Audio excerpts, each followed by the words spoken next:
Okay, I was inspired to make this video by Elliot Brooks' video series she has finished this year. And I thought that was a great idea for an end of year video, going over a series that had been closed out over the course of the year. And then in looking at the books that I had read this year, I have not finished a single series. That's a lie. There's one. But I have already made multiple videos on that one series. So instead, I am going to talk about the series I have started this year, and there are quite a few of those. As I talk about these series, I will separate them into categories of series that all the books are out, so it's just up to me to finish the series as I have time. Series that I can't continue yet because the books are still being released. And then series that I am choosing not to finish. So I'll go ahead and start with the ones that I am not finishing. Starting with the most recent book I have made this decision about, the Winter Night Trilogy by Catherine Arden. The first book, The Bear and the Nightingale, was not really my cup of tea. It was very cozy, but kind of on the darker side, gave me some creepy vibes.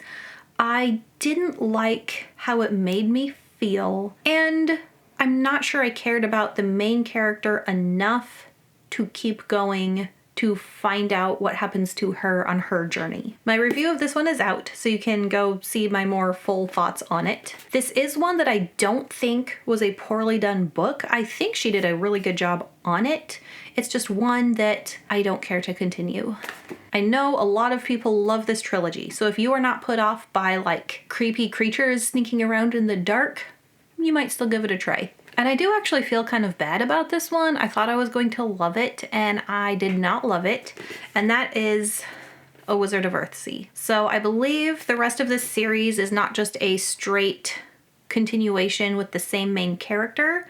In fact, I think the book after this one is a different main character, different set of characters. But it wasn't what I thought it was going to be. I think I was partially disappointed by my own expectations for what I thought it would be. And kind of like The Bear and the Nightingale, it was creepier than I expected. There was so much of this book with a dark shadow chasing the main character. I did not like that. I do not like that sense of evil is stalking me type of thing. It is one that even though I don't plan on continuing, I will keep it on my shelf for now. It's a classic. My kids might eventually get old enough to want to read it and give it a shot for themselves. But for me, I don't feel like I need to spend the time continuing on. I am disappointed by that, but it's fine. I have so many other books already. Next one is a classic, and there will be people who disagree with me and people who agree with me with not continuing, and that is Dune by Frank Herbert. Really do love this first book. I have read the second one, and it was fine. I cannot remember if I have read the third one or not, but I have it, so eventually I will read it. I think I might do a reread of the second and read the third before the next Dune movie comes out, if there's going to be one. But from everything I've heard about the further books after those first three, just how far into the future it gets, how weird it gets, I don't feel compelled to finish everything that Frank Herbert wrote. And I am definitely not going to read everything that Brian Herbert wrote. Nothing against Brian Herbert, but he's not the author of Dune. Frank Herbert is. And there's just so much. I am fine with sticking to these first three. Once the story goes beyond the characters that you start with and the main conflict that you start with, and it starts to turn into something else, and by then it feels like a different story, then it doesn't even feel like you're giving up on the story because it changes so much. So anyway, Dune. Don't plan on reading the whole series of this one. Okay, these next two I do feel bad about, and that is partly because they are self-published and they were sent to me for review, which I feel like I gave them very fair reviews, even though they didn't end up being books that I really liked, nor do I plan on reading the rest of the series. I feel like I did my job in accepting a book from an author, which was talk about it, post about it, put it out there in front of readers who might be the correct audience for it. And those are Stone and Sky by Z.S. Diamante, and Darkblade Assassin by Andy Peliquin. So Darkblade Assassin, I DNF'd. I read about 200 pages and then stopped. And if the book had been like a couple 100-page fantasy book, I probably just would have finished it and then been like, that's enough for me. But after 200 pages, I was getting tired of the darkness, the blood, the fighting, and it just felt like it was going on, and I didn't want to read 400 more pages of it. And then it's a whole series. So this is one of those books that I would say is well done for what it is. So if you're a fan of dark fantasy, yeah, give it a try. I would recommend it, but I will not be continuing. And then the other one, Stone and Sky by Z.S. Diamante. I did read the whole book. I feel like it's hard to be all the way honest about it because there were a lot of things that I didn't like or was disappointed by storytelling wise. So it's inspired by classic fantasy. It's very clean and appropriate for all ages. It has a lot of fantasy tropes, which I don't say is a negative. If you're looking for a fantasy book filled with all the fantasy elements that you want, you'll probably find them in here. It's like a book where the ideas were all really good, but then the execution wasn't quite there. It felt like it hadn't been through enough phases of editing, or like just more time should have been spent perfecting it. With that said, I'm not sure that I care enough to see if the next book is an improvement over the first one to keep going and to spend my time on this series when I have so many other series that I have started that I want to continue to read. So moving on to the category of series that I plan on continuing, and all the books are already out. Temeraire by Naomi Novik. I read His Majesty's Dragon a few months ago and loved it. I just recently finished Throne of Jade and it was fine. Not as good as the first one, but that's all right. And then I have the next 3, and I don't know if the 5th one is the last one or not, or if there's more, but those are the ones that I have right now. And at whatever speed I continue to read them, I know that the next one is already available and I don't have to wait for it. And that's a good feeling, and one of the benefits of reading some older books. I love fantasy books about dragons.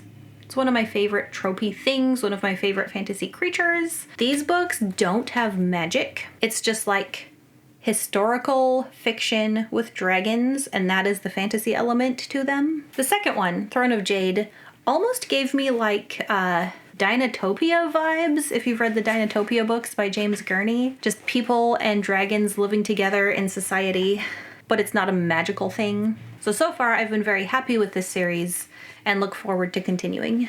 And I know that that author has written other things, and if I like her writing style, there are other stories by her besides just Temeraire. Next, a series that I started this year and the one that I finished this year, the Bloodsworn Saga by Gwynne. So when I read the first 2, the third one wasn't out yet, so I did have to wait for that one. But it wasn't that long of a wait. I think I had to wait a few months only. And reading a whole series like this within the space of a year meant that everything that I read was nice and fresh in my mind. I had enough space between books, reading other books, to look forward to the next one. And only being 3 books long, I wasn't getting tired of it or anything. It was just a fun journey. And this is the series that I said I have plenty of videos talking about already.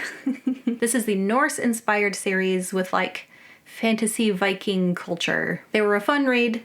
Good journey, and I'm glad I read them. This year I read Here There Be Dragons by James A. Owen. It was a random find. I got it used. I had never heard of it, never heard of the author.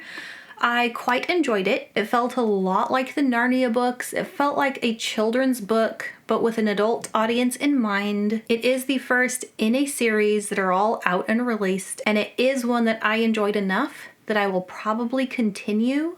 But it's not one that I feel in a rush to read. They're not like really popular, and so I feel like I need to read them for my YouTube channel. I just enjoyed it, and I want to read books that I enjoy and then talk about those books, and then hopefully other people can discover new books that they like too. And then the last one that I started that has all of its books out already is the Tawny Trilogy. I did not start the whole realm of the Elderlings this year, but those are chopped up into the smaller series, and I just read Fool's Errand like last month, 2 months ago. Loved it, was reminded how much I enjoy Robin Hobb's storytelling and her writing style. And this is a series that might move its way up in the course of the year of when I finish a book and I'm ready to read the next book, I am feeling very drawn towards the next one of these. I'm holding them in the wrong order. Looking forward to Golden Fool. And final category, series that I started this year that I plan on finishing, but I will have to wait for further books because they're not out yet. These two I loved. The Spellshop by Beth Durst and The Adventures of Amina Al-Sirafi by Shannon Chakraborty. Both of these were new authors to me this year. The Spellshop came out this year, 2024. Amina Al-Sirafi I think came out last year, but I read it this year. Shannon Chakraborty is, I believe, currently working on the next book. I'm not sure there's a release date for it yet. The next book in this series comes out next summer, so I'm very sure I will be continuing in this world next summer. As soon as it comes out, I'll probably even pre-order the next one. This was just a really nice, cozy summer fantasy, and this one was a more adventurous seafaring fantasy, both with female main characters. The Spellshop, a little romance, not too heavy on it. The Adventures of Amina Al-Sirafi was one that started as just like a normal seafaring fantasy, light on the magic, and then got more magical as it went. Both were like pleasant surprises, very enjoyable, and I can't wait to continue in these worlds with these characters. So on my video notes, I wrote that this list does not count rereads or DNFs, but I did include Darkblade Assassin, which I DNF'd, and Dune, which was a reread, so I don't know why that's in my notes. But I did technically have a reread and some DNFs that were first books in series that I chose not to put on this list. Anyway, the last one, Ascendant by Michael R. Miller, is the first book in the Songs of Chaos. This is an indie published series. This was also the first physical set of books that was sent to me for review because I have a YouTube channel. That was like a big milestone for me, was being contacted by people who wanted me to read their book and then talk about it. I have not said yes to everything. That would give me too many books. But I'm really glad I said yes to this one. This has been my favorite of the books that I've been sent for review. And if I had known about it, a series that I would have probably picked up to read anyway of my own choice. So far I've read the first two and enjoyed both of them. Young boy, saves the dragon egg, bonds the dragon, has to fight bad guys. The usual stuff. But then the second book got a little deeper, felt like the characters got pushed a little bit farther. I have not read the third one yet because the fourth one is not out. I don't know how far away that will be. He is busily working on it, trying to get it out. I'll probably read the third book in like the first half of 2025. I want it to be fresher in my mind before I go into the fourth book. I want to remember where the characters are and what they're doing before the next one comes out. And it will be a total of a 5-book series. So I have a lot of reading ahead of me. If any of those series sounded interesting and you want to start one of them so you know that you're reading the same series as somebody out there, those are the series that I am currently planning on continuing and will read at least one more of in 2025, hopefully, if I have time. Thank you to my patrons. I appreciate you guys a lot. Link to my Patreon and my Instagram will be in the description. I will also put in the description the names of all those series that I have started in case you want to look at them and start one of them yourself. And happy reading. Bye.